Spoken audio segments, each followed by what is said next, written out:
1 लाख का फ़ोन लिया था मैंने आने से पहले, जो कि गिर गया, गुम गया, चोरी हो गया, कुछ नहीं पता आज तक। 29 नवंबर को हमने वो अपमिस्टर वाला घर छोड़ दिया, जबकि हम 1 दिसंबर तक रह सकते थे। हमारा किराया उस दिन तक का बनता था। एक ही दफा वो घर का सारा रास्ता देखा था, जब हम पहली दफा देखने गए थे। अजान साहब वैन के ऊपर चले गए सामान के साथ, और मैं और उनैफ ने ट्रेन पे आना था, और उनैफ था बगी के अंदर। यूके वालों को पता है कि लंदन की अंडरग्राउंड ट्रेन कितना शोर मचाती है। हम लोग नए आए थे तो उनैफ बहुत डरता था, जैसे ट्रेन में बैठते थे वो बहुत ज्यादा रोता था। हम लोग ना उसको जल्दी से कार्टून लगा देते ताकि वो थोड़ा सा डिस्ट्रैक्ट हो जाए।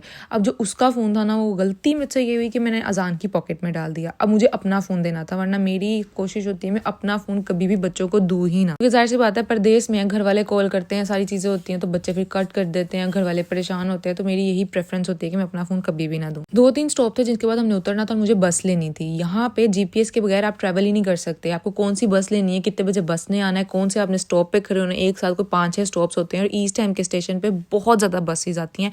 ये जो लोग ईस्ट हैम में रहते हैं या लंदन ईस्ट लंदन में रहते हैं उन्हें पता होगा। जब ट्रेन से निकल के स्टेशन से बाहर आई, देखने लगी थी कि कहाँ पे मैंने खड़े होना है, कौन से स्टेशन पे जाना है, कौन सी बस लेनी है, और अजान को मैसेज कर दूं कि मैं ट्रेन से उतर गई, बस लेने लगी हूँ।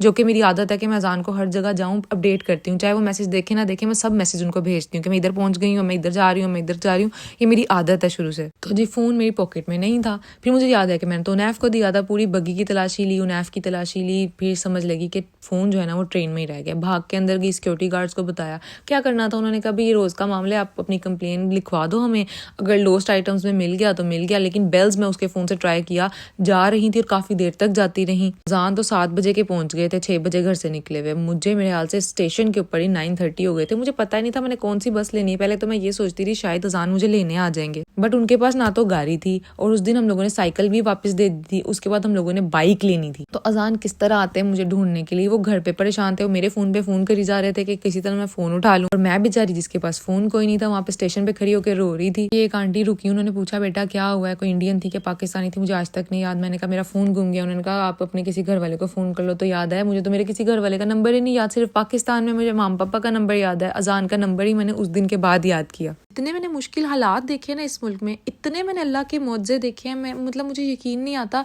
कि एक बंदी जिसने फर्स्ट टाइम ट्रैवल किया था उस जगह पे एक ही दफा घर देख के आई थी, किस तरीके से चाहे लेट पहुंची, लेकिन अल्लाह ताला ने एग्जैक्टली मुझे उस जगह पे पहुंचाया। रैंडमली एक बस में बैठी हूँ, रैंडमली किसी स्टॉप से कि मैं कहीं ना कहीं तो पहुंच जाऊंगी, फिर मैं रैंडमली किसी स्टेशन पे उतर के अगली बस लेती हूँ, और फिर मैं उस एरिया में पहुंच जाती हूँ जहाँ पे वो घर था। थोड़ा थोड़ा मुझे याद आता है कि हाँ हम यहाँ से चल के गए थे, और चलते चलते मैं पहुंच जाती हूँ उस जगह पे जहाँ पे अजान मेरा वेट कर रहे हैं, यानी कि अपने उस घर की गली में। और वहाँ पे अजान का परेशानी से बुरा हाल था, लाल हुए हुए थे वो गुस्से से और ब्लड प्रेशर से। नेक्स्ट पार्ट में बताऊंगी भी आगे क्या।